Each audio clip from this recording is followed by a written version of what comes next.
Thank you very much, and good afternoon, everybody. First of all, thanks to Riva for accommodating the program a little bit so that we can have this workshop all together, because otherwise we would have been in competition to each other, which I think wouldn't have been very helpful. What I'm going to do is to speak a little bit beyond the standards, because you heard a lot about the standards in all the previous presentations. So I will put them a little bit into the framework of the overall EPBD directive.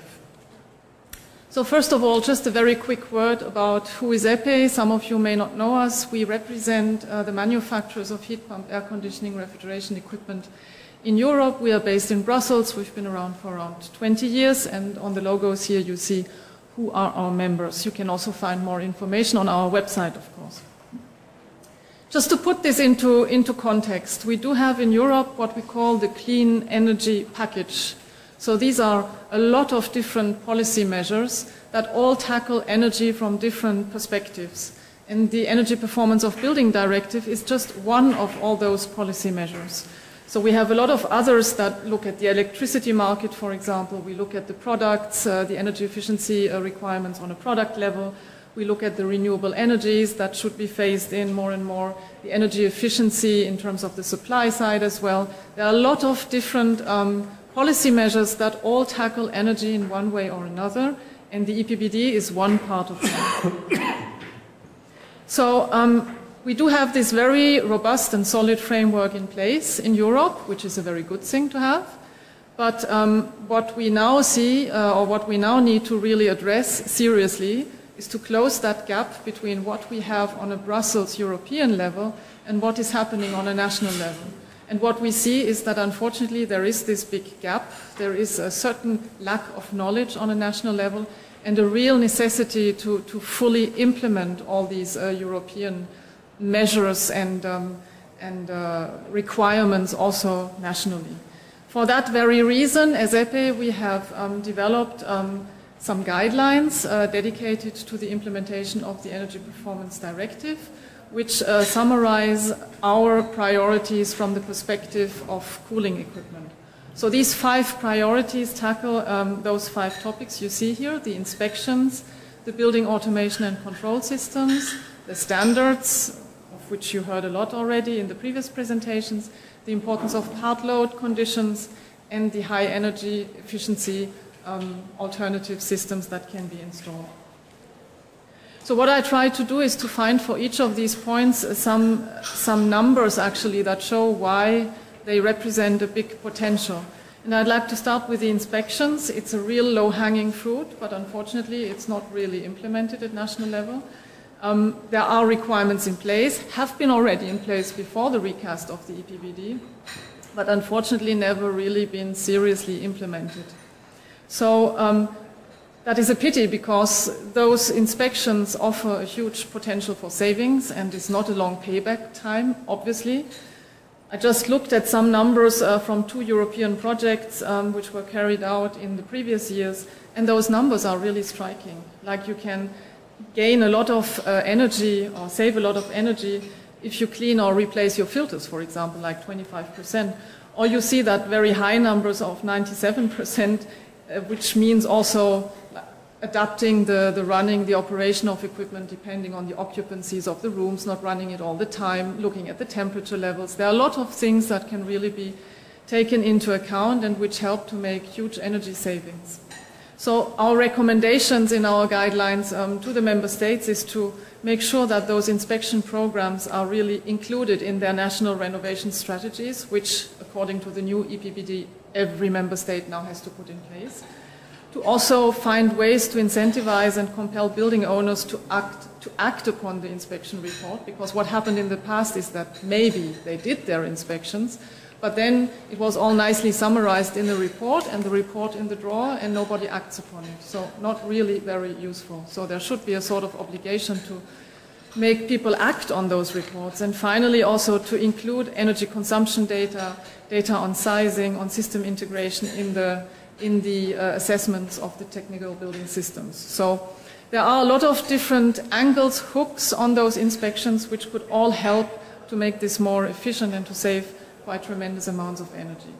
Second priority, as I said, is about the building automation and control systems. Again, a very cost-effective opportunity for energy savings, not requiring to be super invasive and to remodel the whole building, but simply to better monitor the building and to make sure that the energy use of the systems, etc., is correctly monitored, logged, analyzed, and adjusted if necessary.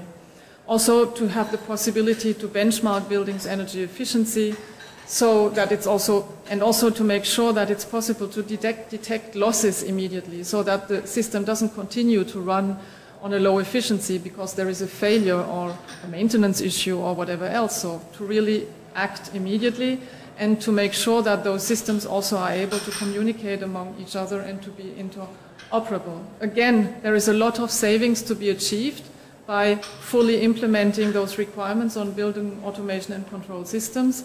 Studies show that these savings can reach up to 49 or 50% in the highest case. So really big opportunity here.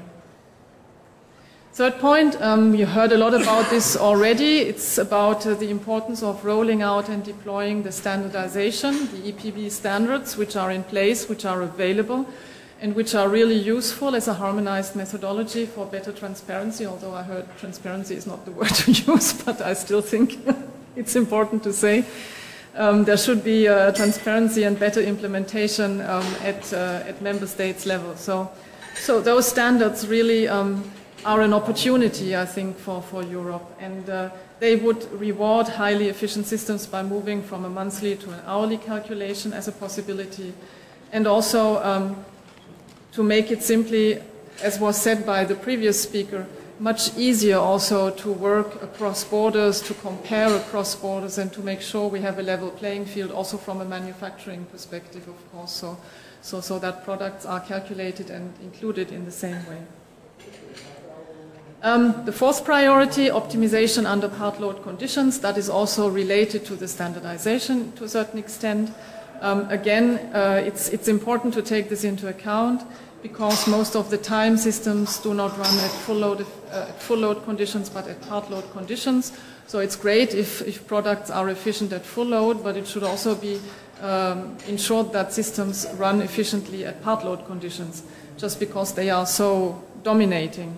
So our recommendation to member states in that respect is that they take into account part load conditions when inspecting HVACR systems, to consider part load conditions in national laws for renovation, again, also taking as a hook the renovation strategies, and to include them in the EPB calculations so that installations can be properly sized as well. So these are just on the right-hand side, you just see some examples how those optimizations of part load conditions can be achieved.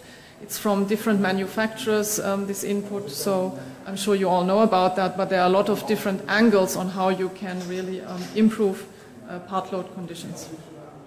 And finally, making sure that high efficiency alternative systems are being installed. They can be an opportunity both for new and existing buildings, and also can make sure that indoor environmental quality is properly addressed there.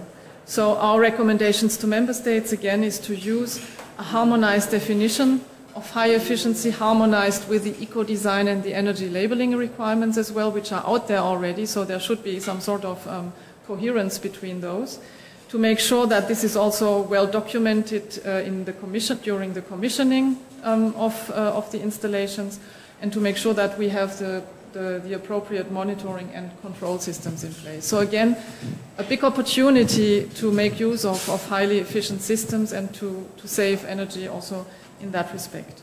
So that was in a nutshell our 5 key priorities when implementing the EPBD requirements on a national level. This is really a short summary because I was told I have 10 minutes, so I didn't go into epic detail.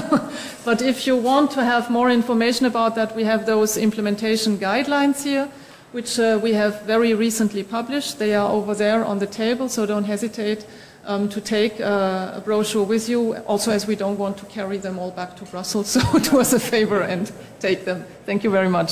Thank you very much, Andrea.